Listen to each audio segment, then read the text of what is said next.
Assalamualaikum warahmatullahi wabarakatuh. Nama saya Vivin Elief dengan NIM 210104049. Prodi Hukum Pidana Islam kelas B Fakultas Syariah. Di sini saya akan membuat video guna untuk memenuhi nilai UAS dari mata kuliah Hukum Militer yang diampu oleh Pak Syarfan Putuhena. Langsung saja, di sini saya akan membahas terkait dengan pemeriksaan di peradilan militer.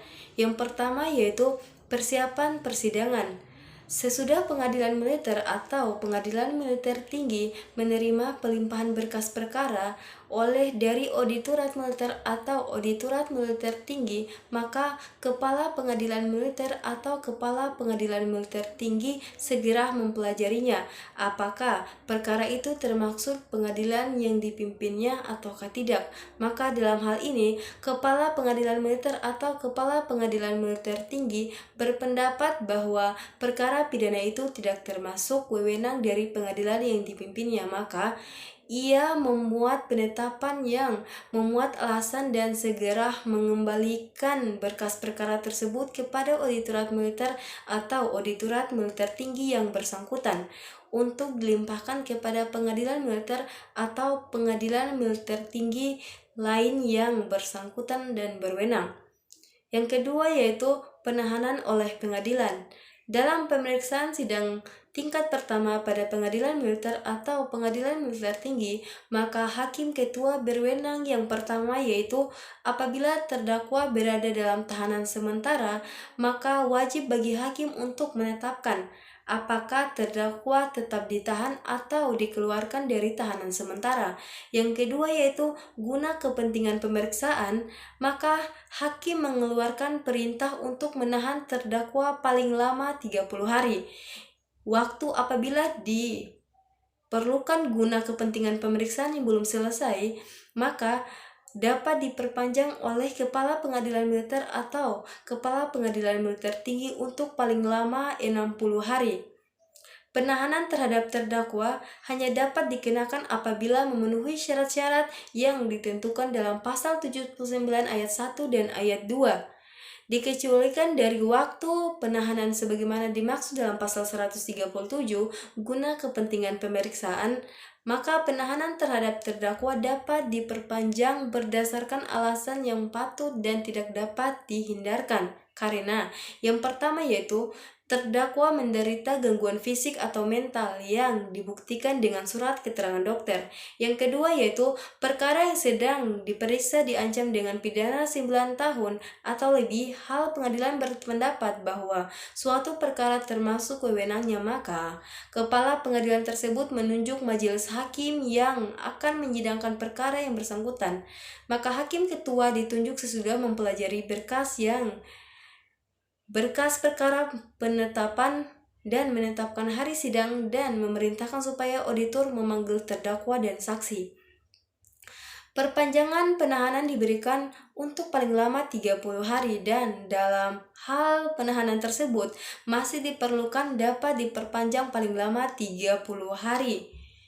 Perpanjangan penahanan atas dasar permintaan dan laporan pemeriksaan dalam tingkat yang pertama yaitu pemeriksaan tingkat pertama yang dilaksanakan oleh pengadilan militer diberikan oleh kepala pengadilan militer tinggi. Yang kedua yaitu pemeriksaan tingkat pertama yang dilaksanakan oleh pengadilan militer tinggi diberikan oleh kepala pengadilan militer utama. Yang ketiga yaitu pemeriksaan tingkat banding dilaksanakan oleh pengadilan militer tinggi dan pengadilan militer utama dilaksanakan dan diberikan oleh Mahkamah Agung.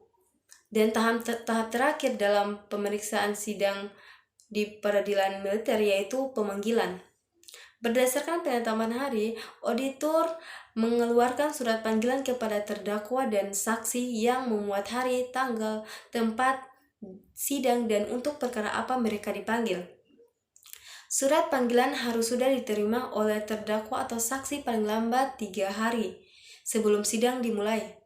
Pemanggilan untuk datang ke sidang pengadilan dilakukan secara sah apabila disampaikan dengan surat panggilan kepada terdakwa dan atau saksi prajurit melalui atasan yang berhak menghukum atau atasan berlangsungnya yang selanjutnya ia wajib memerintahkan terdakwa dan atau saksi untuk menghadap ke sidang pengadilan. Yang kedua yaitu terdakwa saksi prajurit yang berada dalam tahanan karena perkara lain melalui pejabat yang bertanggung jawab dan atas pelaksanaan penahanan tersebut. Yang ketiga yaitu terdakwa saksi orang sipil langsung kepada yang bersangkutan di tempat tinggalnya atau tempat kediaman terakhir, atau apabila terdakwa dan atau saksi sedang tidak ada di tempat tinggalnya atau tempat kediaman terakhir melalui instansi kepolisian setempat atau kepala desa atau lurah atau ketua lingkungan. Yang keempat yaitu terdakwa dan atau saksi orang sipil yang berada dalam tahanan karena perkara lain melalui instansi yang bertanggung jawab atas pelaksanaan penahanan dan atas izin pejabat yang memerintahkan penahanan tersebut. Apabila dipanggil di luar negeri, maka pemanggilan dilakukan melalui perwakilan Republik Indonesia. Di tempat orang yang dipanggil itu biasa berdiam diri. Penerimaan surat panggilan oleh terdakwa, saksi atau orang lain dilakukan dengan surat tanda terima. Atasan yang berhak menghukum atau atasan yang langsung terdakwa atau atasan saksi atau pejabat sesudah menerima surat panggilan wajib memerintahkan terdakwa dan atau saksi untuk menghadap ke sidang pengadilan. Baik, mungkin itu saja penjelasan singkat saya terkait dengan pemeriksaan di peradilan militer. Kurang dan lebihnya saya mohon maaf. Billahi taufiq wal hidayah. Wassalamualaikum warahmatullahi wabarakatuh.